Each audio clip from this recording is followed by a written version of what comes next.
ask y'all a question tonight. You may or may not know the answer.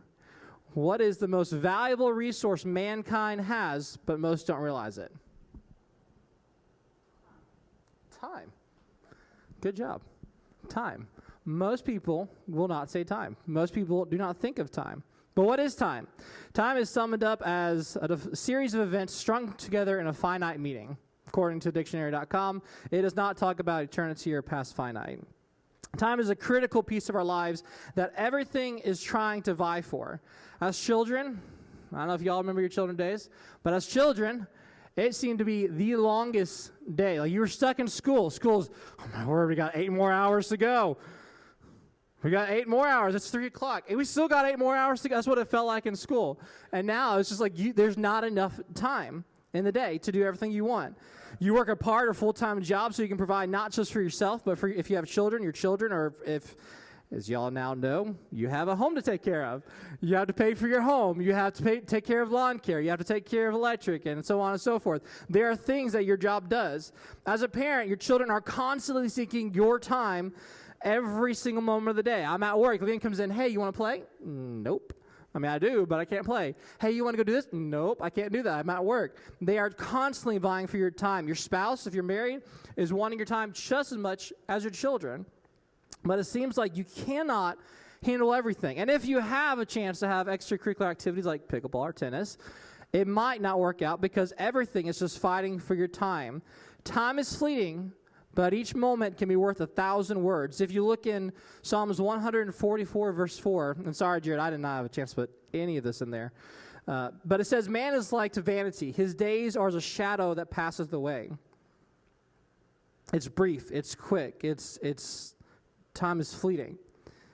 If you look at some stats, it was reported that in the 70s, the average person saw between 500 to 1,600 ads per day. That's a lot of ads. But if you go up to 2007, it was up to 5,000 ads.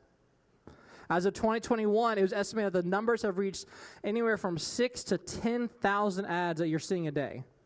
That's ridiculous. And that is so true because how many people have Instagram? You have Instagram. How many people have Facebook?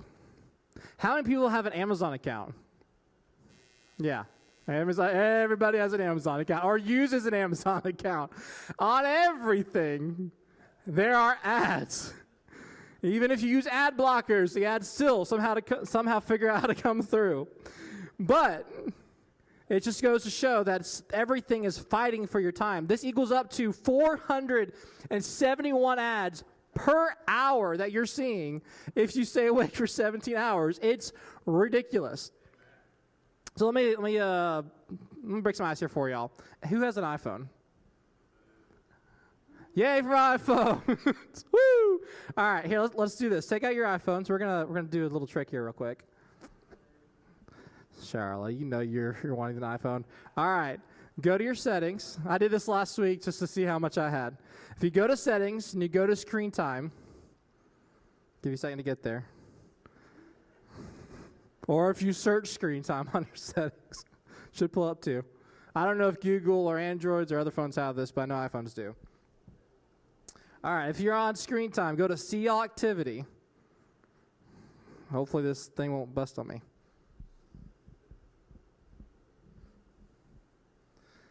If you're on see all activity, make sure it's on 1 week. I will give you your average.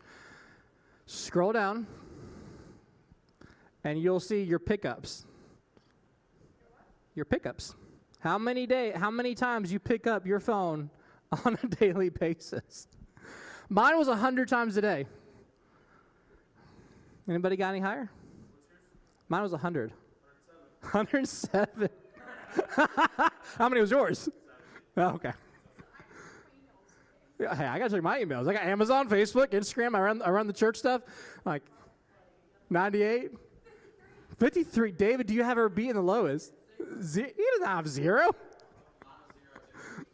I was turned off. I was like, I've seen you pick up your phone.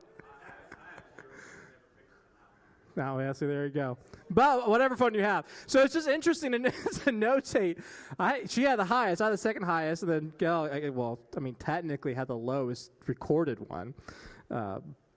But it goes to show that phones are essential to our modern day life. They are. I got to check my emails. I got Amazon packages being delivered.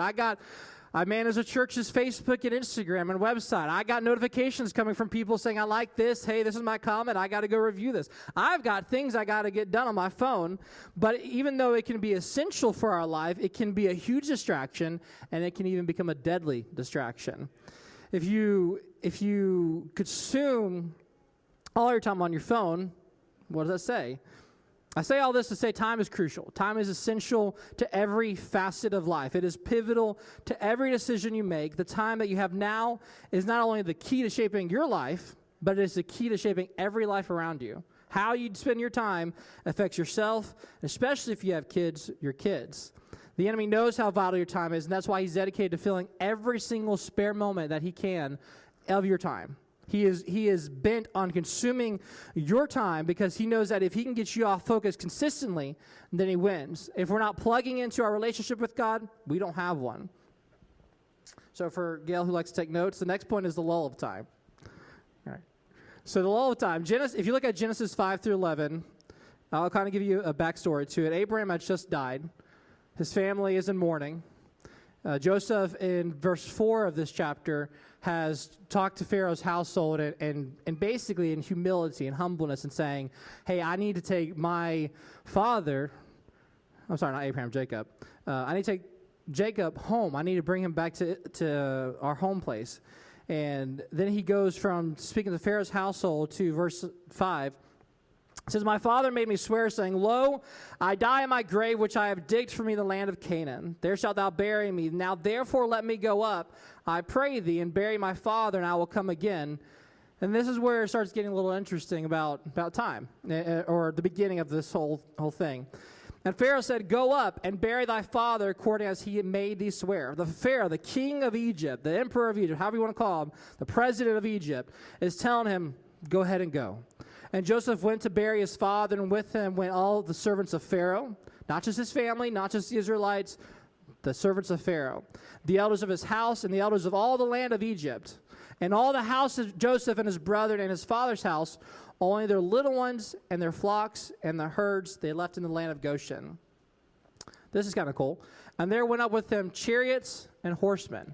So again, not just the Israelites going, like they have an armed guard. If you look back, guys, I don't think they do this anymore, but if you look back like World War II, World War I, they used to do these huge military parades through cities. Huge. They would bring in tanks and thousands of soldiers, especially when they were parading through Europe and showing, hey, this is the Allied might. It was huge. So if you think of Joseph going back to Canaan with all these soldiers, it's like a military parade. They're being guarded.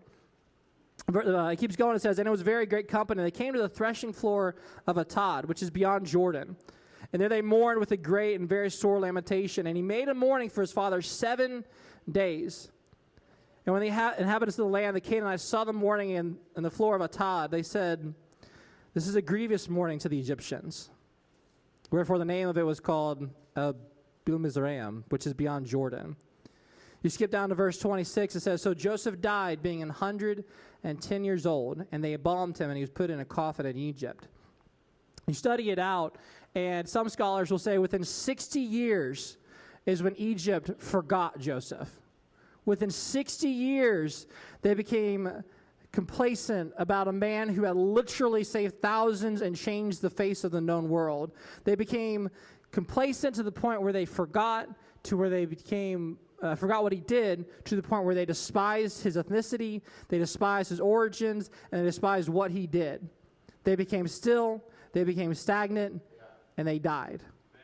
Bitterness or sin can have the same effect on anyone. It can stall your engines until your engine stops, and eventually the corrosion of the engine takes over and destroys the vehicle. Let me show you another illustration. If you look at water, who doesn't have water in their house? Nobody, right? Thank God. Who has water outside their house in a pool? Probably nobody. How many, when it rains, does it leave puddles in your yard? All right. It leaves it in my yard. It definitely leaves it in your yard. I know that from experience. He has a swamp in his yard. So what happens when you have a swamp in your yard, Matt? You have mosquitoes and flies and God only knows what, snakes probably, mice. They're attracted. So what happens when the water, it becomes stagnant, it becomes a breeding ground for bacteria, insects, and vermin. My mom and dad, when we were growing up, I think I was 10 when they did it, maybe younger, probably younger. They got this huge above-ground pool for us. It was 4 feet deep. It was probably 50 feet long. It was awesome. The problem was, at first, we didn't know how to take care of it. And so what had happened is over winter, the water would become still. When spring happened, algae would begin to take place in there, and we would begin to have frogs, and then we would begin to have snakes. And sometimes we'd have squirrels that would get captured in the pool because they would go underneath the tarp. When you become stagnant, you begin to become susceptible to the things of the world and start inviting spirits and items that you never would have dreamed of into your life. You look at the Bible, it talks about the lust of the flesh, the lust of the eyes, the pride of life. You begin to invite these things the moment that you determine yourself to be stagnant or don't catch yourself being lulled by the sense of time. When I was a kid, I was asleep and I saw our house. Our house is on about an acre. It's old 90-foot, what they call a rambler, so it's like a trailer house in a sense. And I saw a shield over our house. It was dark, clouds in the sky. Remember it like it was yesterday. And I could literally see demons trying to get into our yard. And they were fighting, they were struggling, they were trying to get past this shield. And in the meantime, there were angels in our yard, angels in our house, and on top of our house that were keeping them back. And this is what I believe God was showing me about how the spiritual world works. My parents, they are committed prayer warriors. They fight day in, day out for the church that they pastor. And Mom would always pray in the morning in a specific room every single morning. Dad would be at the church praying, and he was building a shield over our house. They spent Dad would wake up when I was a kid at 3 a.m. to go to the bus station where he drove a bus to go to D.C., so he could take care of providing for the family, get back at 7 o'clock. But he would wake up in the hours before that to go pray at the church. Mom would wake up, I don't even know when, 7, 8 o'clock, and you would hear her praying in her room when she had other things that people would classify as important because she realized that our children and the house and the city needed to be prayed for. We expect great things. We keep, not necessarily us, but people keep saying, hey, this is going to happen. This will happen. There's going to be revival. There's going to be this. There's going to be that. And we say these things. And my parents' church does a missions conference every 2 years. And maybe 10, 15 years ago, they had a saying that expect great things, attempt great things. If you expect great things, don't just say it, but do it. If you expect to get a new job, attempt to get a new job. If you expect to be promoted in your job, but you're being a lazy worker, you're not going to get a promotion. Expect it, attempt it. It's the same thing with the saying of little prayer means little power. Great prayer, great power. No prayer equals no power. We have to be sensitive to the lull of time. We have to do a self-awareness check, not yearly, not monthly, not even weekly, but daily. If we're not growing, we become stagnant. We die. It's just facts. That's what it is. It's biblical facts and it's physical facts. Paul says in Romans 12:1, we must die daily. Mark says in Mark 8, if you sell your soul to the world, you get nothing. There's no point to it. It is invalid. There's no worth to it. Matthew talks about building a house on a strong foundation. It takes time to build a strong foundation for a house. It takes work. If you look at and I don't know if they do this with modern technology and engineering, but in the old days they used what's called a cornerstone. It was what was the whole entire structure was literally founded off of. And if you don't have the right cornerstone, if you don't have the right first piece that's measured just correctly, if you don't base it off Jesus, then you're not going to get anywhere with your life.